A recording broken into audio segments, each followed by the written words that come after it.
Hey everyone, welcome to All the Forbidden Things. This is the show where we talk about the things that we're not talking about or ways that we're not talking about them. Today I am joined by Tegan Miller, and she is the founder and director of the Spectra choir in Savannah. It's an all-women's chorus, and you can tell us a little bit more about the mission of it. But we are going to get into questions of gatekeeping within classical music and choral world. We're going to get into questions of patriarchy, bringing lots of women together and what that experience is like. So it's going to be an interesting discussion, and I'm excited for it. Thank you for joining us. Oh, of course. I'm happy to be here. Yeah. So why don't you, give everyone an idea of how you got this started and what it's really about? Yeah, so Spectra Choir, like you said, is we call ourselves a feminist treble choir. Treble just meaning higher voiced singers, soprano and alto, if you're familiar with those terms out there, choral terms. And it is open to all women or all higher voiced individuals, treble voiced individuals who feel comfortable in a space that centers women and the experience of women. Most of our singers do identify as women, and all of our singers have been socialized women currently. But yeah, we opened it up to treble to be a little bit more inclusive as well. But yeah, our mission is to simply amplify underrepresented voices, whether that's in the repertoire we choose, the causes we support and work with in the community, and the community we create together. And I started this choir, we're coming into our 5th season, which is super exciting. I cannot believe it's been 5 years already. But I've been wanting to start a choir like this ever since I was in undergrad, actually. I was a part of a 100+ voice women's choir at the University of Kentucky. And my mentor there, Dr. Lori Hetzel, was the conductor of this choir. And she's just the epitome of matriarchal leadership and created this safe space for over 100 women every semester in and out. And she really changed my perspective of treble choirs. And because you go into undergrad and you're like, oh, I want to be in the top auditioned choir. Like, you're only a good singer, quote unquote, if you're in the top choir, right? That's the narrative that has been sold to us. And I couldn't fit the top choir into my schedule. So I was like, well, begrudgingly, I guess I'll join the treble choir, And it was probably some of the best memories that I created when I was in college, whether it was through it was then the women's choir, or the subsect a cappella group that I ended up coaching actually as well, which called Pause and Listen, of course. Created a lot of lovely memories there. But anyway, she was a huge influence to me, and just how she was able to lead with such kindness and love, just heart forward leadership. And we were singing challenging music together, and doing the thing that the reason that people join choir to do, right, to come together for a common goal, and through the best vehicle there is, which is music. And so she was just an expert at that, and she was super inspirational to me. And then, like, fast forward many years later, when I've had, lots of different life experiences, but, in and out of many different choirs, mostly mixed choirs, SATB choirs. And then when I started my master's in choral conducting, I was just sitting in my like choral lit class and looking at the syllabus and realizing every single composer that year that we were studying was a man. And I was like, why? Why is it like this? And all the choirs we listened to that were like, the examples of excellent choirs, the epitome of excellent sounding choirs, were all mixed choirs, and choirs run by men. And I was like, this is not I don't see myself in this world. I don't feel like that's what choir is about. Some of these things that we were prioritizing, and I was just like, I have always been a person that when I see something I disagree with or I don't like, I find a way to change it. So that was one of the big inspirations of starting Spectra. And then one little like quick story. I was actually living in New York City and was going to start the choir there. I was going to start the treble choir there. We had one rehearsal and the world shut down the next day. That was in 2020. And it's really kismet because I think Savannah is the exact right place that Spectra needs to be. And I'm really grateful that I was able to wait and really let it come to fruition here in Savannah, Georgia. That leads me into a question that I'm going to guess on your behalf, but is how the community received you, because New York has a lot of probably feminist choirs already. It's not at a huge, New York City is not at a huge loss for that culture. Though I'm sure that's arguable in another podcast. But being in the South, Savannah has a lot of young women in the college, and I've seen a lot of things going on in Gen Z women's influences and lives, and it's a very important time for socializing young women.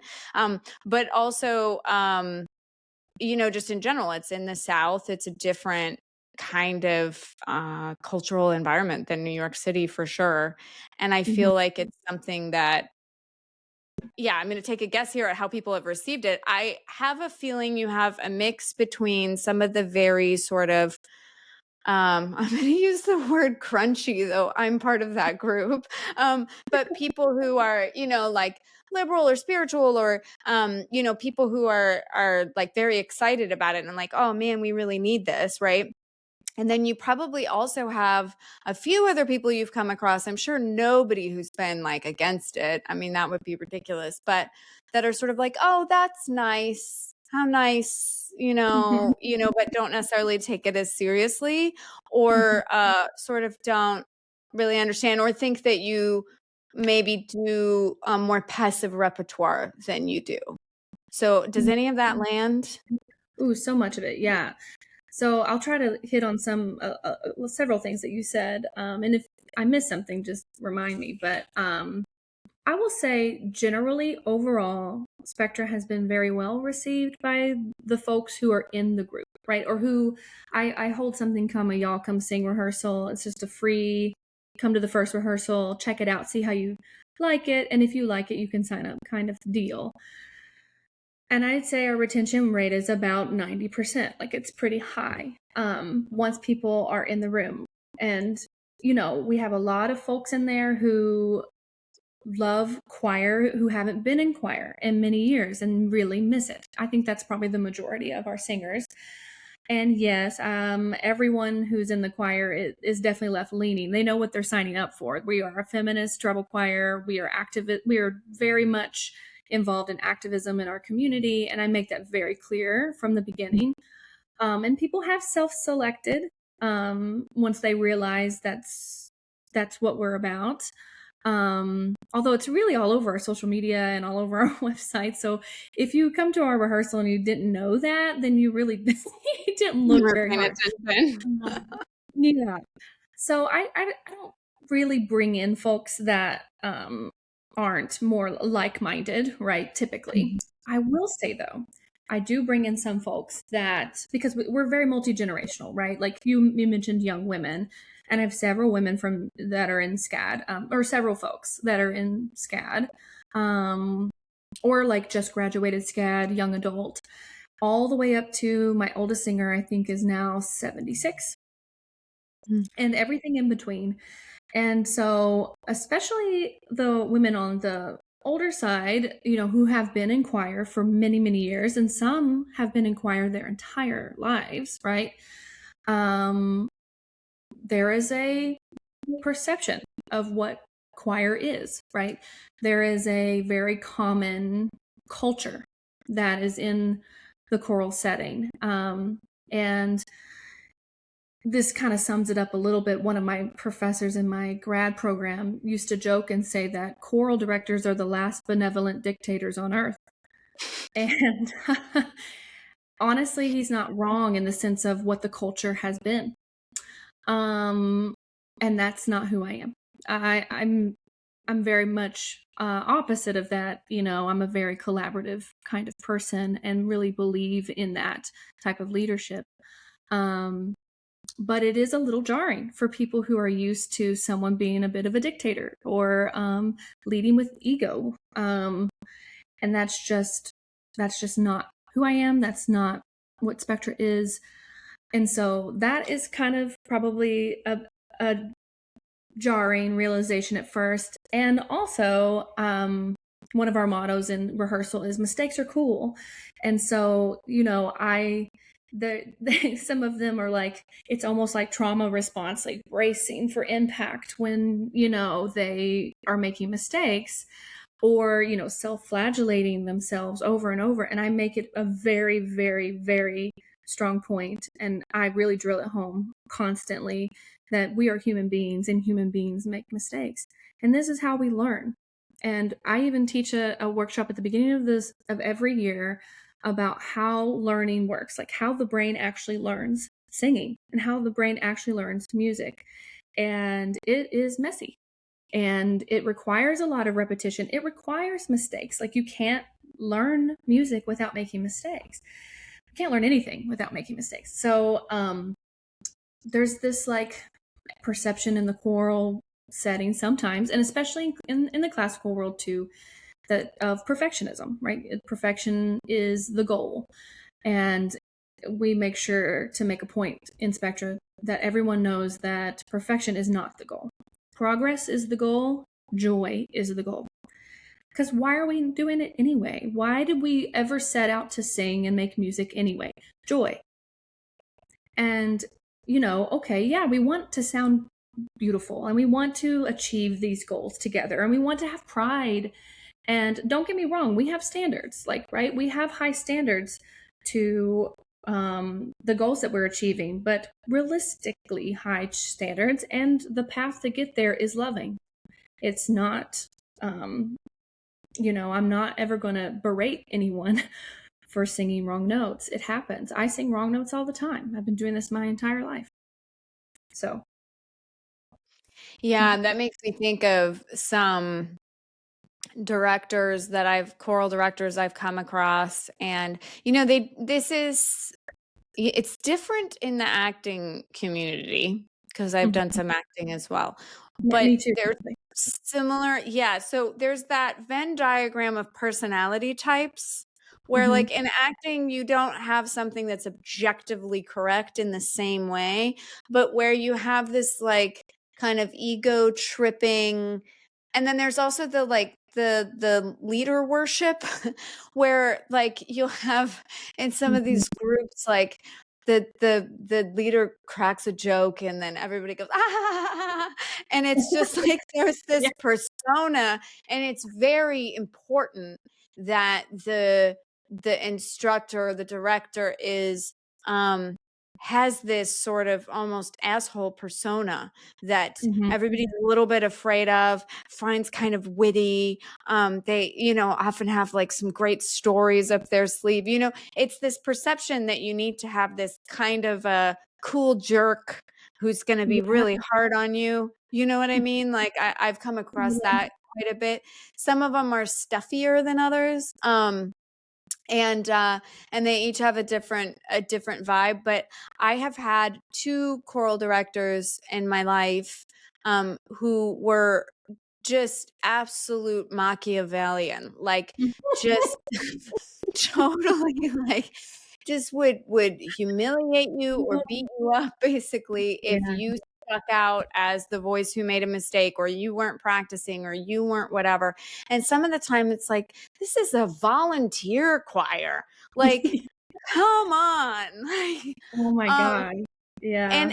And setting expectations unreasonably high, and then sort of like beating you with a stick to kind of get up the hill to meet those.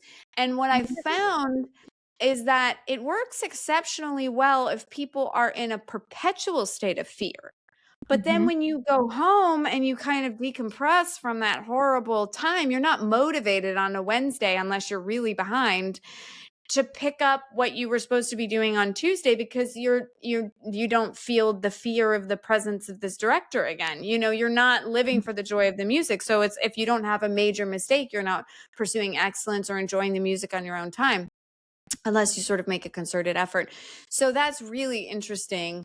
Um, how do you motivate people to, I mean, I can see from your personality there's a loving, joyful thing, but for that excellence level, right? Because that is difficult. If people are too relaxed, they don't practice Yeah. either. Yeah, you're so right. And, I wish what you're saying about your experience being Machiavellian. That sorry, that makes me laugh because it's so true.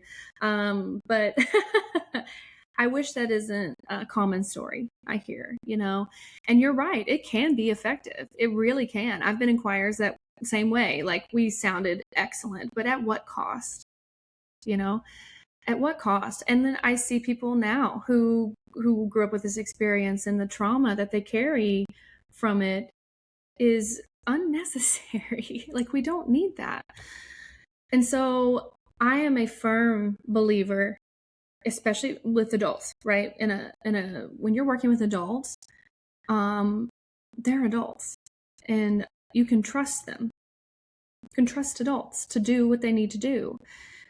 And I think everyone really buys in to the mission of the group, to the goals we set together, to the concerts are themed and have, oftentimes I program concerts with a through line, theater background, hello, a through line and a message of some sort, and people are really inspired by this. I choose repertoire that is interesting and challenging, but not too challenging. It's attainable. It's always written by underrepresented composers, so that feels like we're doing some justice in the world with that too, in our very small way. So people buy into this concept of it, and they want to do well. They want to practice. They want to learn the songs because they like them. They want to learn the songs because they want to support their fellow sisters. And like this is the environment we create, right? We from the word go, we are a sisterhood. We support one another. Here we have community guidelines that we all abide by, and talk about at the beginning of each year. And so people know what they're walking into with that too. It's like this is a community, this is a sisterhood, this is a fellowship, and we support one another. And I think people really are not only buy into that, but they're really craving this. They're craving community, they're craving connection. And I think that is a huge motivator, especially in a space where they're trusted to get the job done. They're trusted to help one another out. And I provide them resources, right? Like everyone's at different levels. So not everybody can read music, even who's in the group. So I provide practice tracks and YouTube playlists, and we have sectionals with their section leaders. We have um, extra rehearsals. Sometimes the sections even get together outside of rehearsal and just hang out and sing, which is like the most wonderful thing I've ever heard of. It makes my heart so happy to hear this. They genuinely enjoy being with one another, and they want to do well for each other is really what it is. It's not for me, right? I'm sure I'm part of it. Like, can't be blind to the fact that people want to please the person who is in charge, right? That is a part of leadership sometimes too. But I really do think it's a small part of why people are motivated to learn the music and like I said, achieve the goal. We're all working toward together. Wow. Yeah. Thank you for That's beautifully put, and very interesting, and like great leadership advice in any context. The thing that was making me think of is that I have probably worked the hardest. This is so unfortunate when when I felt like there was pressure on our section that we were messing up Mm-hmm. and that we were very disappointing, or we'd been called out in rehearsal, and maybe we got together or whatever because we were all like, oh my gosh, and I was like, I don't want to be the one that causes us to get, put down and whatever. And so there's like a little bit of that camaraderie, but it almost comes from this victim place of like, oh my god, I hope that I am not the one that takes us down. And I would say that the only other sort of motivational factor that you often get in those high control environments is is uh is it really breeds individualism and competition, Yes. right? Yeah. Like you get a lot of those like soloists who happen to be sitting next to other people, right? They are wanting to be the best. They want to be the section leader. They want to be the whatever. They want to stick out, and they want to be hear their own voice and have trouble blending, and or they're obsessed with blending because that's what makes you excellent in a chorus. Like it's just terrible. And so it's really nice to hear, and I can see that, I've obviously I've seen one of your shows, and you can see that everybody likes each other, that they're Mhm. having a great time, that they're joyful about the music, and at Mhm. the end of the day, like, and they do an excellent job. You do Mhm. fulfill the standard, right? And which is so impressive to me, especially with the different levels that you've got going on. So that takes like hard skills. And but I feel like um when people go see something, I mean, it's why I think a lot of people don't enjoy classical music, like instrumental music, because it's like so pristine. It's almost like AI. It's like if it's so Mhm. perfect, it's missing that emotional resonance that is what people love in music, right? And Right. what they love about live performance and the connection with the audience. And so um yeah, kudos. It's yeah. Yeah, I hear what you're saying. Like, there's this, especially in the classical world, there's this museum like culture with the music. It's like, you're exactly right. We have to get it so pristine so we can just look at it.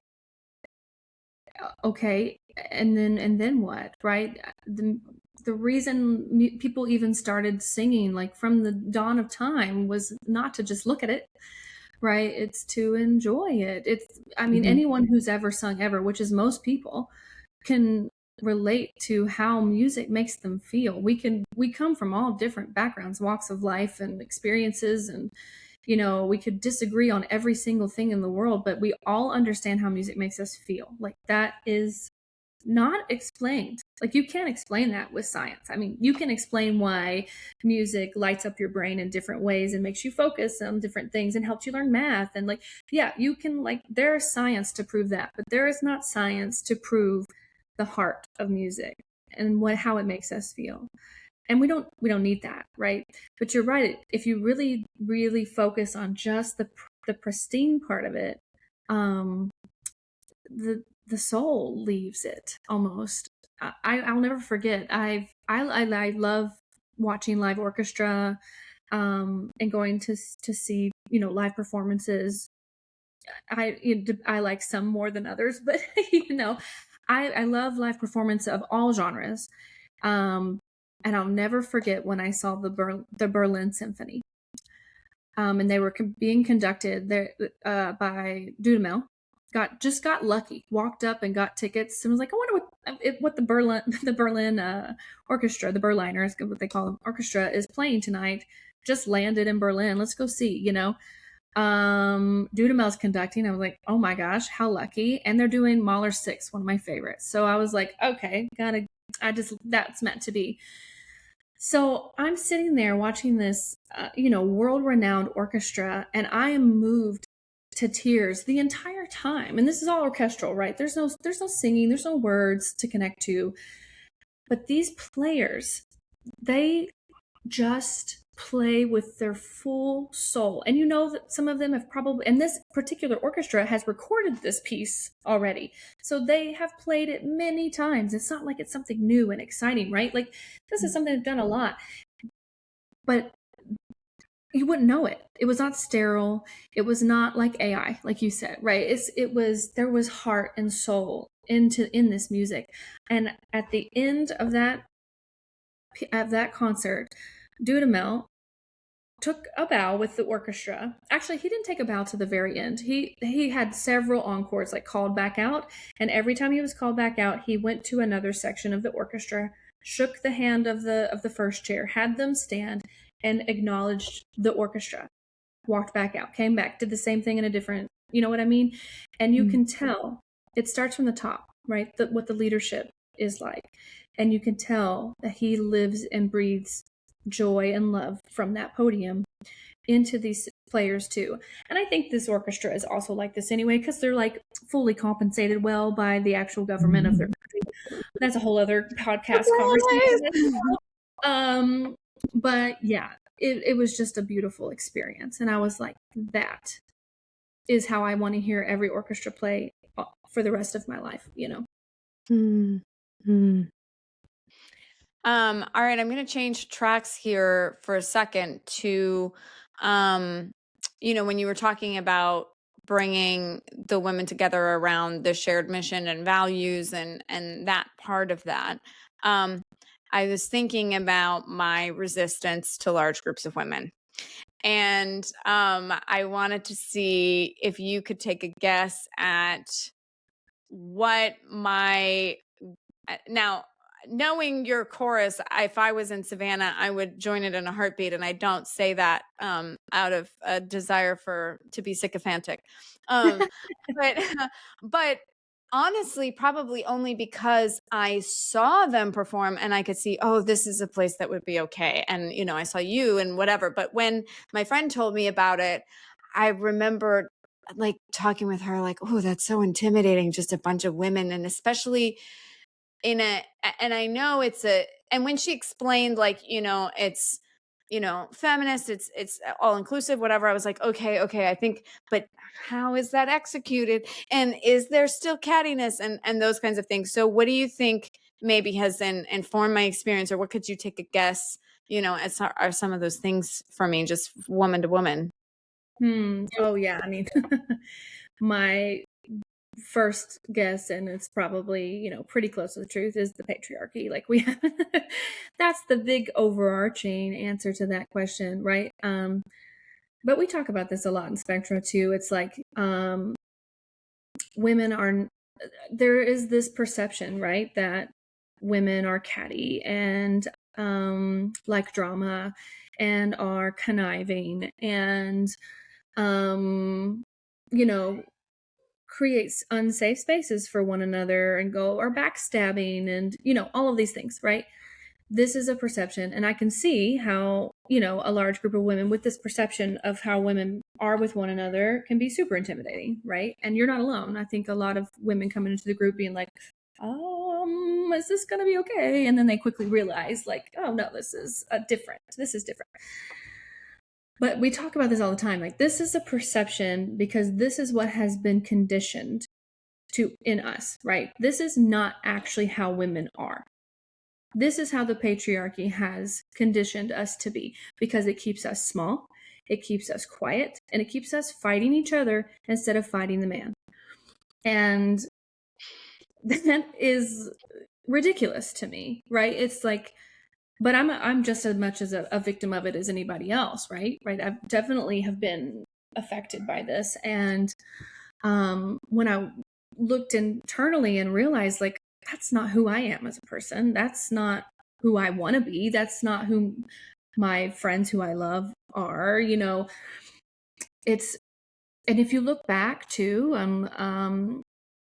like the oldest matriarchal societies, that they're not like this either. They are collaborative. They are supportive of one another.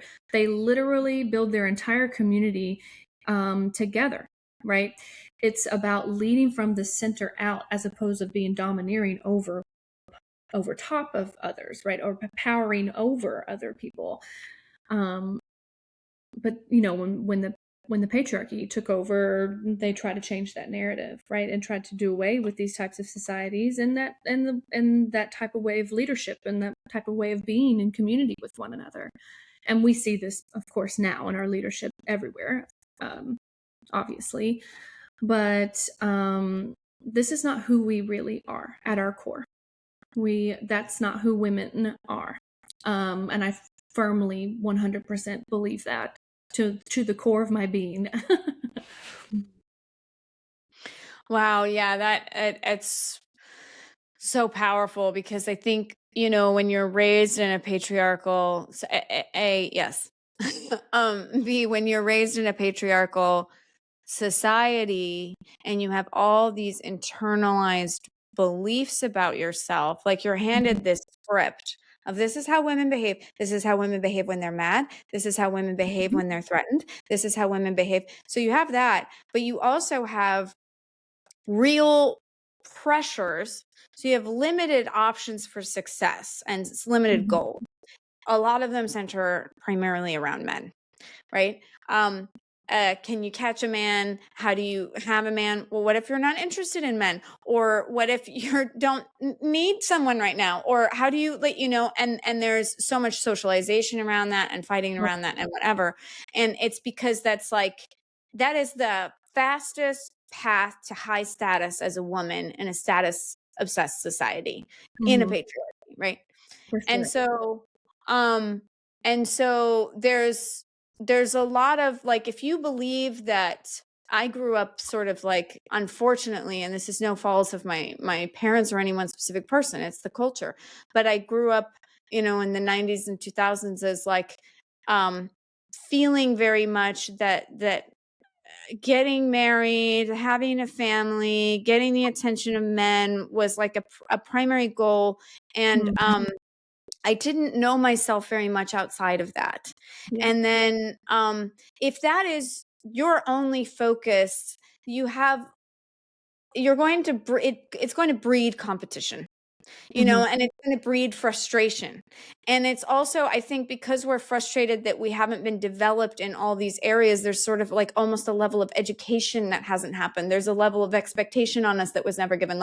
I wasn't taught to fix the car. I mean, my dad tried a little bit, but it wasn't problematic if Rebecca doesn't know how to fix these basic problems, or it wasn't problematic. And that lack of pressure and expectation for us to participate in lots of areas of society and to have anything other than value as a spouse or a parent is and it's great that we have careers, but it's not a necessity. That's not imposed upon us as an expectation.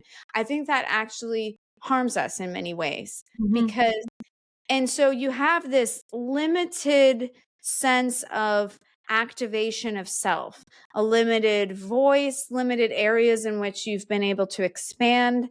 And so that is, of course, going to breed just this absolute frustration. And then there's almost, I think, sometimes when I have problems with other women, I'm mad that they're deeper in it than I am. I'm mad or jealous somehow that they've gotten out of it in a way that I am, or that they're experiencing freedoms that I don't feel. Or there's so many different levels where I at this moment in my life as an extreme feminist, am frustrated by how other women are approaching feminism and doing poorly at it, right? There's just so much there. So, yeah, I mean, have you seen any of those specific types of things come up, or has sort of setting the tone from the beginning with those rules, things like that, really kind of just cut it? The energy that you bring to the table has just not allowed it. Yeah, honestly, I think we face maybe a little bit of that in the very, very, very beginning. And as the seasons have rolled over, the culture of Spectra has, there are more people in the group who know the culture of Spectra. We make the culture very well known from the minute you walk in the door, right? You're greeted, you're loved on, you're you have someone who sits next to you and talks to you, we're very intentional about the space that we create. And I think that has rolled over the past 4 seasons. So it is a little easier now, that it's just the culture, right? And I'm grateful for that. I will say though, when we first started, we were very small, like probably I think 13 singers is how we started, and we're now at 52, 52-ish. And there wasn't necessarily an outspoken competition because I just wouldn't stand for that. You know what I mean? And there were even times when, like, say a more experienced singer, maybe who is used to a different type of culture and choir, right, would say something out loud. I would just nip that, like, in the bud, in a loving way, but like, how about we approach it this way, or how about we look at it this way, like in this space this is what we do. And then I would have an individual conversation with that person and be like, that's not what we do here. Because it's so important to me, even more so than the music, I think, in the beginning, to set the tone of what the culture and the community was going to be, for this very reason of what you're talking about, right? This is exactly what women expect when we get together with a group of women. And not because, again, I think people truly believe women are bad, or women are conniving or competitive or whatever. I think they're looking out for their own, in that way, for their own safety. And it all comes from that place, right? It all comes from a place of, like, just wanting a safe space and trying to protect thyself. And so yeah, I am we are lucky that when I would actually, it's not lucky because we're intentional, right? It's I'm grateful that it is we don't really face a lot of that competition, like, issues. Now, everyone's a human, and there's going to be conflict when there are humans, because I always say this, people are always going to people, right? No matter what your gender is or what your life experience is. But these things usually work themselves out, and lately they've been working them out together, without me, which has been really beautiful.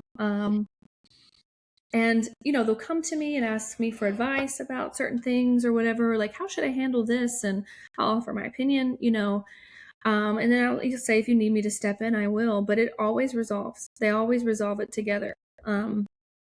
And I've had several of the women say to me too, like, I've changed my perspective of how I view women, or how I view a large group of women, and I've changed my perspective of choir, and that kind of thing as well. So I'm grateful for that. Yeah, it seems to me that there's two core elements, other than, again, your leadership expertise and planning and the ability to kind of guide people a certain way, and lots of things that are unique skills to you that I would acknowledge. But there's sort of two things that I noticed that probably have just a huge effect, which is knowing who we are and your conviction about who we really are, and allowing other people to remember that, like inviting other women to remember that, and to remember, oh yeah, this patriarchy is not who we are, this competitive is not who we are, this is who we are. And what does it feel like to be in a place where we all acknowledge that we can be free of that?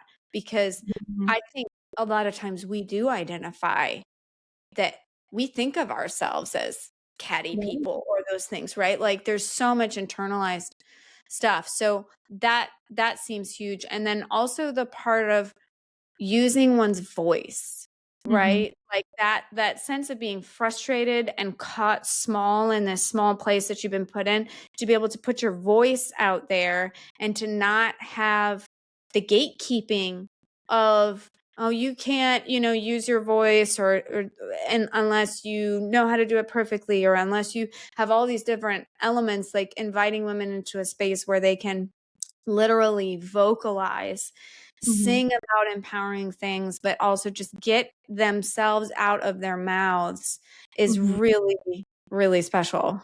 Oh, it's so true. And, that's another vehicle in which we are deconstructing some of this, right? Like, we had a concert, not last season, but the season before. The fall concert was a love letter to our younger selves. and the spring concert was a love letter to our future selves. And so, literally, a song on that, a love letter to our younger self, was "I Have a Voice." And we talked a lot about that. And that, every concert cycle, I send out a questionnaire of like, when is a time that you felt like you didn't know what your inner voice was saying, or when's a time that your inner voice really spoke loudly and you heard it, these kinds of things. And I use it for like social media and stuff, to promote the concert, but really the real reason is to get them thinking about these questions, right? Self-reflecting of like, what is my experience? What is my inner monologue? What is my conditionings, right? What am I deconstructing with this music, with being in this space with these women and in this choir, right? Because our mission, amplifying the underrepresented voice in the repertoire, the cause, but also in the community, and that's with each other. And every concert cycle has a focus with a story and a lesson of some sort or whatever, but it really is also very focused on the inner work that we often do or that we have to do to deconstruct the patriarchy and how it's been so insidious in our lives. And what better vehicle to do this with than music? Like, it's the best way to do it. And it really opens up some beautiful conversations that we have in our rehearsals. Like, don't get me wrong, like I said, we have standards. I like to use the rehearsal time efficiently to learn our music, but I think it's also very important to take the time to talk about these things. And we talk about like the questions that we propose for the concert, but also like what's currently happening all around us. And man, the last, I guess that was the same fall. Yeah, that was the same concert. 2024, fall 2024, and the day after, we had rehearsal the day after the election. And I might even tear up talking about it because it was a very moving rehearsal. I just was like, to me, I was, as a leader, I was like, how do I walk in and face these women after yesterday, and how everybody's feeling such despair today, especially walking through the world as a woman. Like, what do I do? And I sat with it for a while, and I thought, you do what you always do, which is you lead with love and you lead with the music. And so I offered, we could sing a little bit, we could talk a little bit, and we just happened to have a workshop planned at the end of rehearsal, the last hour of rehearsal, that was like a finding your inner voice workshop. And one of our singers led it. Her name's Chelsea. She's fabulous and wonderful and so multi-talented in so many different ways. She offers so much for the world, but also for the group. And this was like, we had a song called Fire, and it required us to have these very guttural like sounds, and a lot of the women were struggling to take up space with their voices in this way. And so I planned this workshop to help them find this like fire inside and these guttural sounds or whatever. And it was perfectly timed, and it was at the end of rehearsal. And so we got to cry a little bit, we got to sing a little bit, we got to talk a little bit, and we got to freaking scream in a healthy way. And find our inner fire and our inner voice that way. And it was just such a beautiful time together, and it's like a core memory I'll never forget. I wish I had had that. Yeah, I hear you.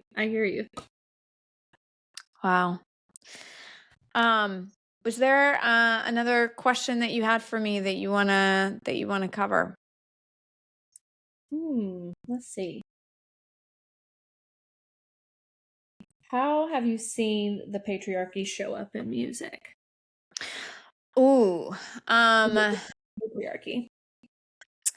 So, one thing that I have experienced is this is a terrible thing that I realized. Actually, Kamala was the thing that broke this for me, like very definitively. I did not realize that I was more assured and comforted by the idea of a man being in charge of something Mhm. than I was a woman. And what's really weird, and this is something that I know a lot of like oppressed groups deal with, um, but what's really weird is like I myself sometimes don't even think of myself. We experience ourselves as genderless because in a sense, like we're just souls, right? So, I mean, I don't experience myself as genderless, but on the soul level, I'm like, oh, well, I could lead, I could do this, I could fix a car, I could whatever. Uh-huh. I don't naturally assume the limitation until the limitation hits me or I think about it or I whatever. But I do project on the rest of the world at times. Like I remember thinking, Rebecca, you have been a feminist for so long. You think of yourself as like the person that would lead the train if somebody tried to take over. Like, and yet you are personally more comfortable if you're really freaking honest with yourself Mhm. when your boss is a male and you feel more assured. And now there may be some nuanced reasons for that, including that we as women, when we are rising into leadership roles, have various forms of micro hesitations and things like that maybe we're not taught well. But it was just patriarchal BS. Like it Mhm. was, and Kamala proved to me in a way that I will never be able to erase that, like I was like, oh, that's a warrior. Like Mhm. that's a strong leader.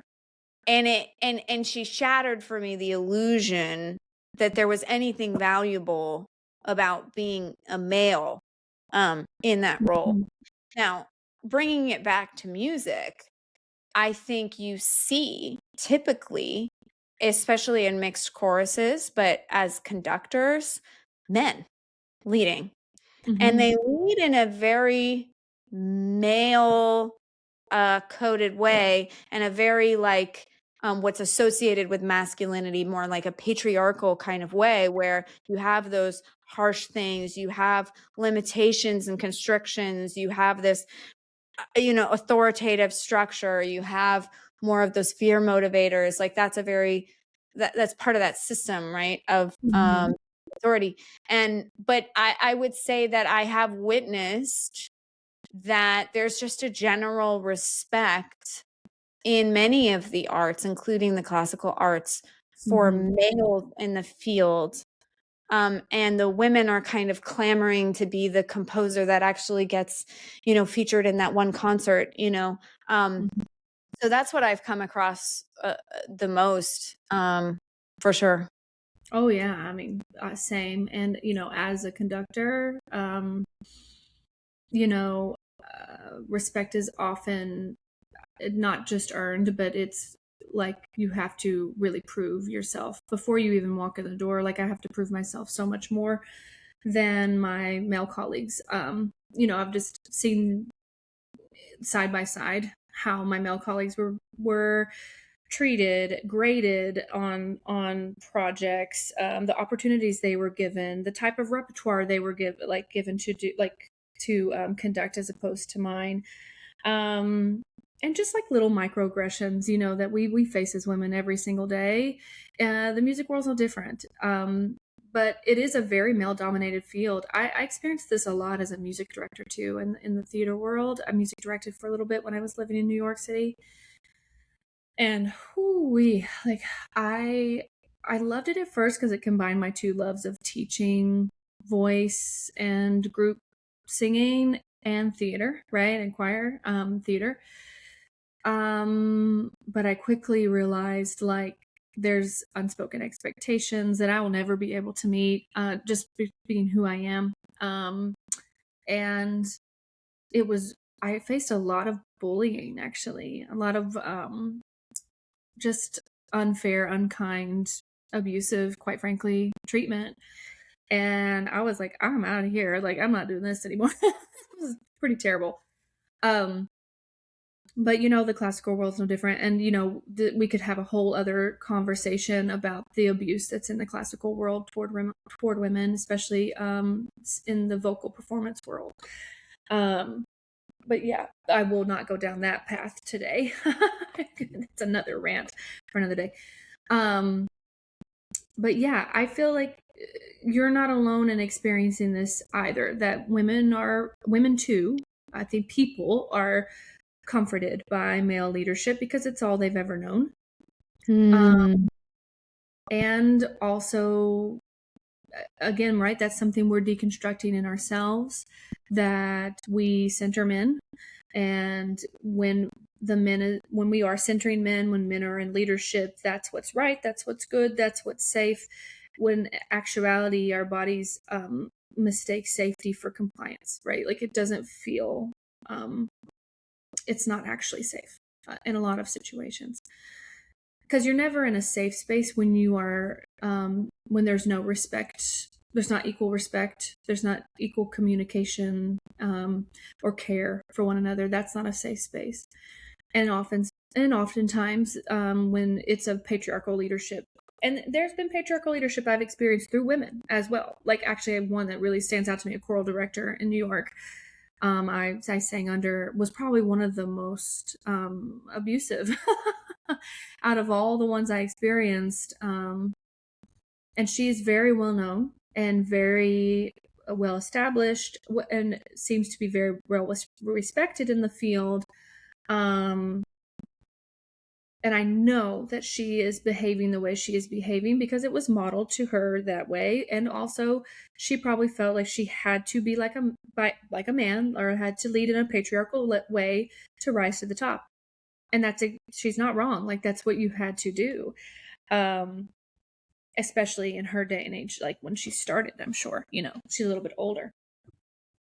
So, that it's very common. That's very common. But that is not the space that I want to be in, and not the space that I want to create. But yeah, I feel like we have a lot of deconstructing to do on our own too. I'm still doing it every day. Like, just like you said with Kamala, right? Like, it was very eye-opening for you. Like, I'm daily learning how to decenter men still. Even now, as a lesbian who runs a feminist treble choir, like, I still find ways daily that I center men, and I'm like, well, damn, there it is again. It's so insidious. Like, it just is everywhere we turn. But I think, again, no one's perfect, right? The goal is not perfection. The goal is progress. And as long as we keep doing the work, and we keep having those reflections and looking inward and trying to deconstruct and try to just lead with what we learn and with care and with love, we can't lose. Well, if you don't have anything else to ask, which you're welcome to, but that's a great ending line. Didn't mean to do it that way, but it did kind of put a little button on it, didn't it? Yeah, did you have anything else you want to share, or No, I think we covered a lot of ground. Things, yeah. Well, thank you so much for this. This was like a very nurturing discussion for me, and much needed, I think, for a lot of people. And yeah. Oh, well, thank you. And thanks for having me. I'm glad to be here, and lovely to speak with you and be in conversation with you. And maybe we can do it again sometime.